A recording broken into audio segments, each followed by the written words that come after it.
उज्ज्वल कुशेवजू महाराज की जय। एक दिन की बात है,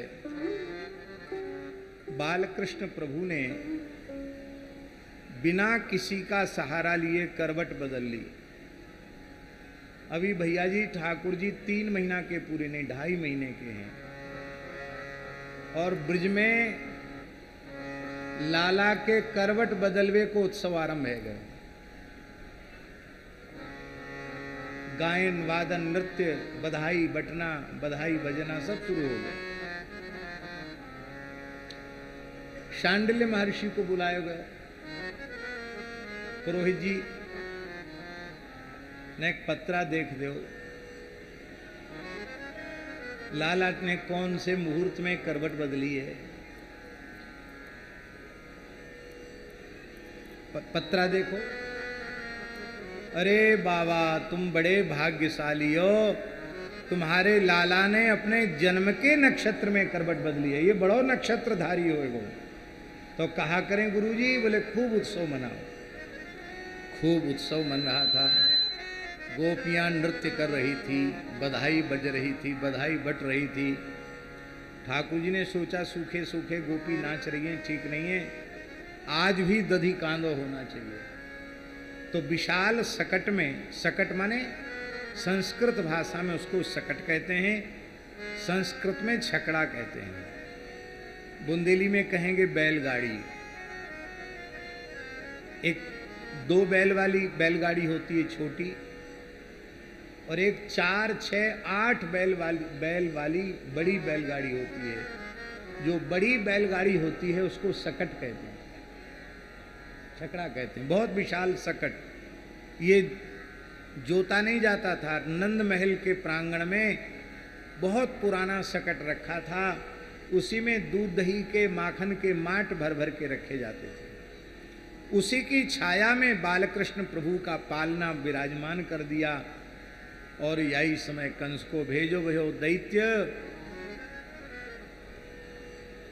शक्टासुर आया। वस्तुतः इस दैत्य का नाम शक्टासुर नहीं था, गर्ग संहिता के अनुसार इसका नाम था उत्कच। क्या नाम था? उत्कच। और ये हिरण्याक्ष का पुत्र था। महर्षि लोमस के शाप से ये देह रहित हो गया था। प्रहलाद जी का चचेरा भाई, हाँ,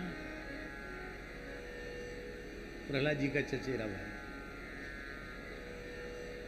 बहुत विशाल शरीर था इसका। एक बार ये लोमश महर्षि के आश्रम में गया और वहां के बड़े बड़े वृक्षों से, पर्वतों से अपनी खुजली शांत करने ऐसे ऐसे घिसने लग गया। बड़े बड़े पर्वत चकनाचूर हो गए, बड़े बड़े वृक्ष धराशायी हो गए। लोमश जी गए थे कंदमूल फल समिधा लेने के लिए, उन्होंने देखा पूरा स्थान उजाड़ दिया। किस दुष्ट ने उजाड़ा? ये ठहाका लगाकर हंसने लग गया। तब महर्षि लोमस ने कहा, अरे दुष्ट, तूने अपने देह के गर्भ में आकर मेरे पवित्र आश्रम को नष्ट भ्रष्ट किया है, तो मैं शाप देता हूं, तू देह रहित हो जा। जैसे सांप की कैंचुल गिर जाए ऐसी इसका शरीर तत्काल गिर गया। ये देह रहित हो गया। देह रहित होकर के रोने लगा। बोले भगवान, बिना देह के तो कोई काम होगा नहीं, गलती हो गई, अब मुझे क्षमा करो। तब लोमस जी को दया आई। बोले जिसका आश्रय लेकर के तू बैठ जाएगा वही तेरा शरीर हो जाएगा। तो ये सकट का आश्रय लेकर बैठ गया, इसलिए इसका नाम शक्टासुर हो गया। लोमस जी ने कहा था, बालकृष्ण प्रभु तेरा उद्धार करेंगे, चरण का स्पर्श कराएंगे, तेरा उद्धार हो जाएगा।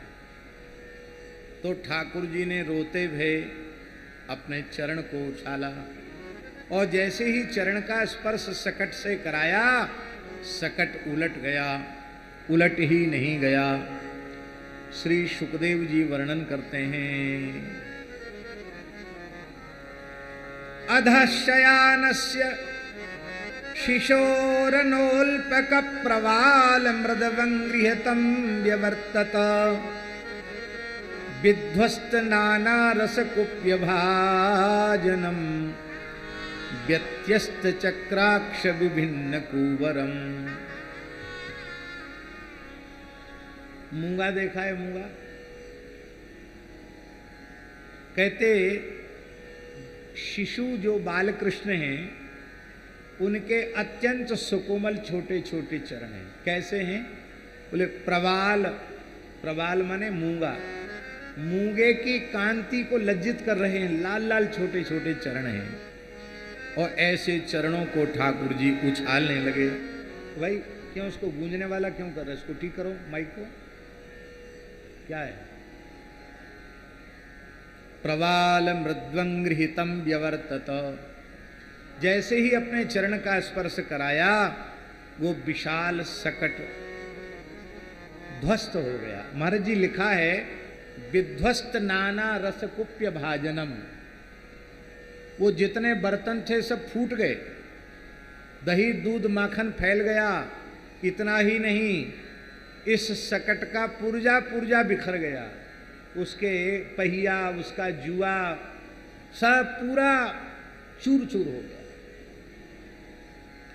अब इतना पुराना, इतना विशाल सकट इतने जल्दी धराशायी हो गया, चकनाचूर हो गया। और पूरा दूध दही माखन फैल करके, घी फैल करके नंद महल के प्रांगण तक पहुंच गया, जहां गोप गोपी नाच गा रहे थे। तो सबको बड़ा आश्चर्य हुआ। दौड़े ग्वालवाल, और ग्वालवालों ने पूछा, बड़े गोपगणों ने पूछा कि लालाओ तुम सब तो यहीं खेल रहे हो, ये इतेक विशाल सकट कैसे उलट गयो, ये चकनाचूर कैसे है गयो। और या के बड़े बड़े पात्र, महाराज जी वो मिट्टी के बर्तन नहीं थे, सब कांसे पीतल आदि के बर्तन थे, वो भी सब चकनाचूर हो गए। ऐसा कैसे हो गया? तो छोटे छोटे बालकों ने कहा रुदतानेन पादेन क्षिप्त में तन्न संशया। भैया सांची बात बतावें, या लाला ने रोमते भय अपने चरण को स्पर्श जैसे ही सकट में करायो, महाराज सकट उलट गयो, सबरे बर्तन फूट फाट गए, दूध दही फैल गयो। ये बात बालक तो सच्ची कह रहे, पर नते श्रद्धा धीरे गोपाह बाल भाषित मुत्यत। ग्वाल वालों ने कहा बाल भाषितम, बच्चों की बातें ज़्यादा गंभीरता से नहीं सुननी चाहिए, बच्चे तो बच्चे होते हैं।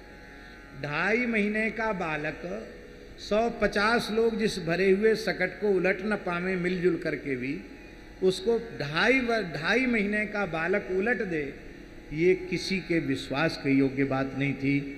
श्री सुखदेव जी कहते हैं अप्रमेयम बलम तस्य बालकस्य न ते विदुः। वे गोपगण श्री कृष्ण के अप्रमेय बल को नहीं समझते थे। अप्रमेय समझते हैं?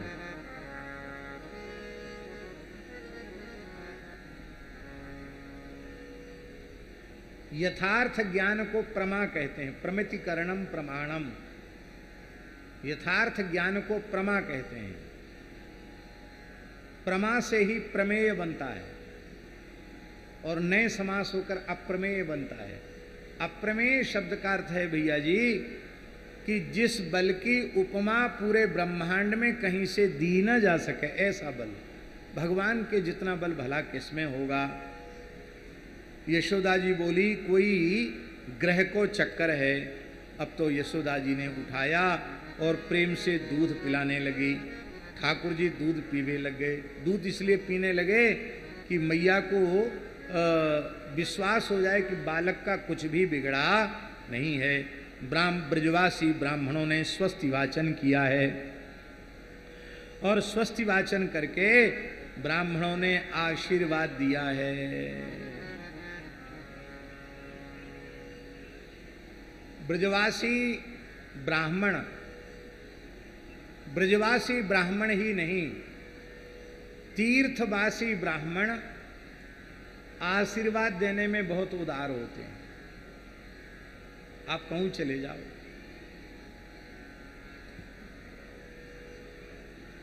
श्री अयोध्या जी में भी अब तो 2 रुपए चलना बंद हो गया, नहीं तो 1 रुपया 2 रुपए में गौदान सरजू किनारे हो जाता। कितने में? ज्यादा दिन पुरानी बात नहीं, 15-20 साल पहले तक 1 रुपए 2 रुपए में गौदान और गाड़ी भर के आशीर्वाद। अब भी 10-5 रुपए में हो जाता है।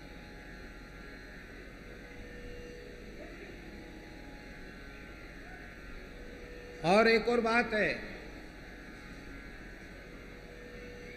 थोड़ी सी सेवा कर दो तो आशीर्वाद की झड़ी लगा देंगे। और कहीं तुमने ज्यादा चतुराई खेली ना उनके संग, तो फिर खरी खोटी सुनाने में भी संकोच नहीं करते। आपको हमारी बात पे विश्वास ना हो तो करके देख लेना। बरसाने में तो ज्यादा नहीं है, नंदगाम में ज्यादा है। कोई बाबा जी 2-4 सेवक लेके पहुंचे, भक्तों के साथ पहुंच जाए,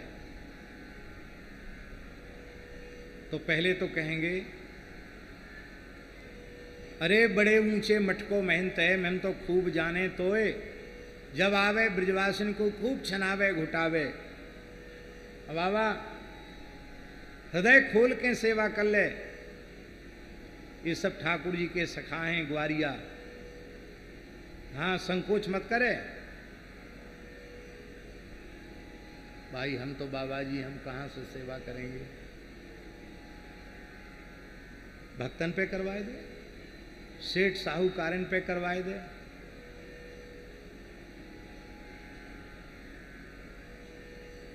अब सेठ साहूकार भी और कंजूस, उनने नहीं किया। अरे बाबा हम खूब जाने, तू वहीं ते सिखाए पढ़ाए के लाए हो। ब्रजवासिनी की सेवा मत करियो। अरे क्या बोलते हो, हम तो गिरिराज जी की परकम्मा देवे आए। ए परकम्मा देवे आयो, चैंटी चैंटान ने मारवे आयो, सेवा करे ना है, परकम्मा देवे आयो। तेरे बाप के गिरिराज जी हैं? गिरिराज जी हमारे।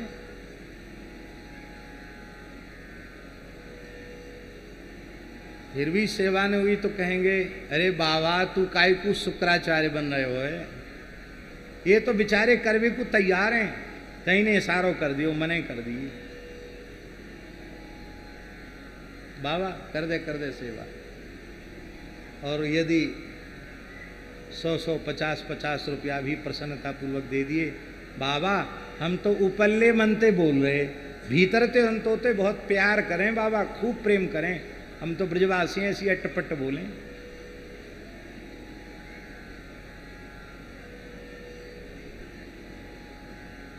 आप इसको अन्यथा मत लेना। जैसी निश्चल निष्कपट शुद्ध प्रीति ब्रजवासी में होती है, वैसी प्रीति इस धरती पर अन्यत्र कहीं नहीं है। इसलिए हमारे ठाकुर जी ब्रज में आए। और कभी किसी तीर्थ में जाओ, तीर्थवासी ब्राह्मणों की अवश्य सेवा करनी चाहिए। गोकुल जाओ, दाऊजी जाओ, बरसाना जाओ, मथुरा जाओ, नंदगाम जाओ, अयोध्या जाओ, जहां जाओ वहां के तीर्थवासी ब्राह्मणों की सेवा अवश्य करनी चाहिए। एक बड़े रहस्य की बात है शास्त्री जी, ब्रज के तमाम संत ऐसे हैं जो आप चाहे जितने बड़े भक्त बने रहो, आपका एक अन्न का कण नहीं लेंगे, एक वस्त्र का धागा तक आपसे नहीं लेंगे, और भेंट विदाई के नाम पे फूटी कौड़ी नहीं लेंगे। कितने संत ऐसे हैं महाराज भजन करते हैं, द्रव्य छूते ही नहीं है, केवल ब्रजवासी का टुकड़ा खाकर भजन कर रहे हैं। आप लाख प्रयत्न करो ब्रजेंद्र जी, लाख प्रयत्न करो तो भी आप वहां के संतों की सेवा नहीं कर सकते, लेंगे नहीं आपकी सेवा। पर उन ब्रजवासियों की आप सेवा कर दो तो एक एक ब्रजवासी के घर में 20-20, 25-25 महात्मा मधुकरी लेने आते हैं। तो आपका वह अंश उन भजनानंदी संतों के मुख में चला जाए।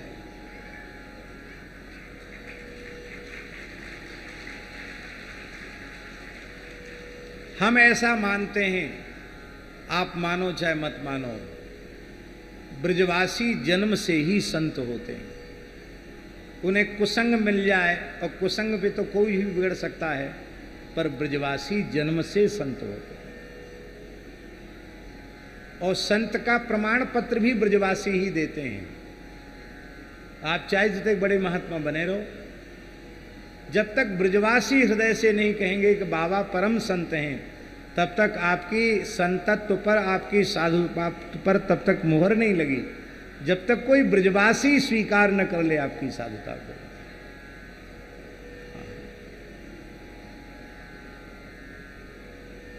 इसलिए ब्रजवासियों का सदा आदर करना चाहिए। ब्रजवासी में दोष दर्शन नहीं करना चाहिए। ब्रजवासी सब ठाकुर जी के सखा सखी हैं, इसी भाव से ब्रजवासियों का आदर करना चाहिए। तो ब्रजवासी ब्राह्मण खूब आशीर्वाद दे रहे, तो आशीर्वाद सुन सुन के ग्वाल वाल हंसवे लग गए। तब श्री नंद राय जी ने 2 वाक्य कहे। ये 2 श्लोक इस अध्याय के बड़े अद्भुत हैं। इन 2 श्लोकों के अर्थ पर प्रत्येक ब्राह्मण को विचार करना चाहिए। यदि भगवान की कृपा से उसका विप्रकुल में जन्म हुआ है, तो इन 2 श्लोकों के अर्थ का विचार अवश्य करना चाहिए। नंद बाबा क्या कह रहे हैं? ये सूयानृत दंभेर्ष्या हिंसा मान विवर्जिता न तेषां सत्यशीलानां आशीषो विफला कृता। किसका आशीर्वाद सफल होता है और किसका आशीर्वाद निष्फल होता है, ये नंद बाबा बता रहे हैं। नंद बाबा कह रहे हैं कि जो ब्राह्मण जिनमें असूया दोष नहीं है, असूया जानते हैं? नहीं जानते हैं। असूया माने होता है गुणों में दोष का अनुसंधान करना, गुण में भी दोष देख लेना। जिन ब्राह्मणों में असूया नहीं है, किसी के दोष देखते नहीं, सब में गुण ही गुण देखते हैं, ऐसा जिन ब्राह्मणों का स्वभाव है। अनृत, जिनके जीवन में झूठ नहीं है, जो मनवाणी क्रिया से सत्य भाषण करते हैं। दूसरा गुण। तीसरा, आशीर्वाद देने वाले की योग्यता। तीसरा गुण, दंभ नहीं है। दंभ माने हम हैं कुछ और अपने को प्रमाणित कुछ और कर रहे हैं। बनावटीपन नहीं है, दिखावटीपन नहीं है। दंभ पाखंड जीवन में नहीं है। कितने गुण हो गए? असूया जिनमें नहीं है, झूठ जिनमें नहीं है, दंभ जिनमें नहीं है, ईर्ष्या जिनमें नहीं है। दूसरे की उन्नति को देखकर सहन न कर पाने का नाम है ईर्ष्या। ईर्ष्या जिनमें नहीं है। और मनवाणी क्रिया से जो किसी की हिंसा नहीं करते हैं, अहिंसा धर्म की जिनमें प्रतिष्ठा है। 5 गुण हो गए। छठा गुण हो गया मान विवर्जिता, जो अभिमान शून्य है। ये 6 गुण। और 7वां गुण है सत्यशील। सत्यशील माने शील का अर्थ होता है स्वाभाविक वृत्ति। सच्चाई ही जिनकी स्वाभाविक वृत्ति बन गई हो, जिनके जीवन में सच्चाई हो। भगवत ऋषि जी कहते हैं, नाचें गावें चित्र बनावें करें काव्य चटकीली, सांच बिना हरि हाथ न आवे, सब रहनी है ढीली, वेशधारी हरि के उसाले। इसका तात्पर्य है भैया जी कि आशीर्वाद देने वाले साधुओं में, ब्राह्मणों में 7 गुण अवश्य होने चाहिए। यदि 7 गुण आप में हैं तब तो आप आशीर्वाद दीजिए, और नहीं तो हाथ जोड़ लीजिए, भैया हम आशीर्वाद देने लायक नहीं हैं। व्यास जी के तो पद में है, व्यास न देत आशीष शराब। न हम किसी को आशीष देते हैं और न हम किसी को श्राप देते हैं। व्यास न देत असीस शराब। और 7 गुण जिसके भीतर हैं, ये 7 दिव्य गुण जिसके भीतर हैं, उनकी वाणी से जो भी निकल जाएगा वो भगवान अवश्य पूरा करते हैं, इसमें कोई संदेह नहीं। वे जो कह देंगे सो हो जाएगा। बस असूया न हो, झूठ न हो, दंभ न हो, ईर्ष्या न हो, हिंसा न हो, अभिमान न हो, और सत्य सच्चाई उनका स्वभाव बन जाए। इस प्रकार के 7 लक्षणों से युक्त ब्राह्मण ब्रजवासी संत जिसको जो आशीर्वाद देते हैं वो पूर्ण होता है। इसका आशय यही है कि भगवान ने यदि हमें ब्राह्मण कुल में पैदा किया है तो ये दिव्य गुण हमारे जीवन में होने ही चाहिए। और आज भी भैया जी ऐसे गुण जिनमें है, उनकी वाणी से जो निकल जाता है वो 100% पूर्ण होता है। दूसरा श्लोक है, विप्राह मंत्र विदो युक्ता स्थैर्या प्रोक्ता तथा शिषा ता निष्फला भविष्यन्ति न कदाचिदपि स्फुटम। मंत्रज्ञ ब्राह्मण, इन पूर्वोक्त लक्षणों से युक्त मंत्रज्ञ ब्राह्मण प्रसन्न होकर जिसको आशीर्वाद देते हैं वो आशीर्वाद कभी व्यर्थ जाता नहीं है। इस बात को पक्का समझ लेना, जीवन में सच्चाई हो। ब्रज के एक गांव की, भैया जी ब्रज के एक गांव की विप्र परिवार की कन्या, खूब पढ़ी लिखी, और पता नहीं क्या हो गया, एक ब्रह्म राक्षस का प्रकोप उसके ऊपर हो गया।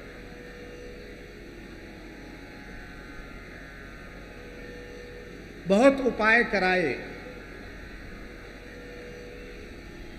मेहंदीपुर ले गए, कहाँ कहाँ ले गए, झाड़ फूक सब करा के थक गए, लड़की ठीक नहीं हुई। खाक चौक में आए महाराज जी के पास, और लड़की के माता पिता दोनों रोने लग गए पहाड़ी बाबा के पास। बाबा, लाली पढ़ी लिखी है, ब्याह के योग्य है, और ये बाधा आ गई, हम तो मोहड़ो दिखाए हुए लायक नहीं रहे महाराज, थक गए, हार गए हैं, या को ठीक कर दो। तो महाराज जी पहले तो बोले कि भैया हम कोई तंत्र मंत्र जादू टोना झाड़ फूक कुछ जानते नहीं है, जो लोग जानकार हों उनके पास ले जाओ। बाबा सब जगह थे हताश निराश है कि आए, अब आपके चरण छोड़ के कहूँ जाए व्यवहारे ना आए, हम आपको ठीक करना पड़ेगा। रोवे लगे दोनों, मेरे सामने की घटना है। महाराज जी नीम के नीचे बैठे थे, तत्काल अपने चरण आगे कर दिए, ए लाली चरण दबा। स्त्रियों से अपने शरीर का स्पर्श नहीं कराते थे, स्त्री शरीर की छाया से बचते थे महाराज जी। पता नहीं उनकी क्या इच्छा हुई, अपने चरण आगे, ए लाली पाम दबा। उसने ऐसे ऐसे किया, बस हैगा, दूसरे पाँव में दबा ली, तुरंत पैर मोड़ लिए और बोले, जिसके द्वारा संत सेवा बन सकती, भूत प्रेत की चले क्या, देवी देवता भी उसका अनिष्ट नहीं कर सकते, जा अब कोई ना आए तो देख वे बारो। ठीक हो गई, और वो बिल्कुल ठीक हो गई। अब तो विवाह हो गया, लड़के बच्चे हो गए, खूब बढ़िया फल फूल रही है। न कोई झाड़, न कोई फूच, न कोई टटका टोना, न कोई भभूत, न कोई ताबीज, न कोई गोली गंडा। देख लाली पाम दबा दिए ना, अब संत सेवा है गई, अब कछुना बगैर व्यवहार होते रहो, जा ठीक है गई, जा। महाराज जी आधा मिनट भी सेवा नहीं, वो तो कृपा करनी थी उनको।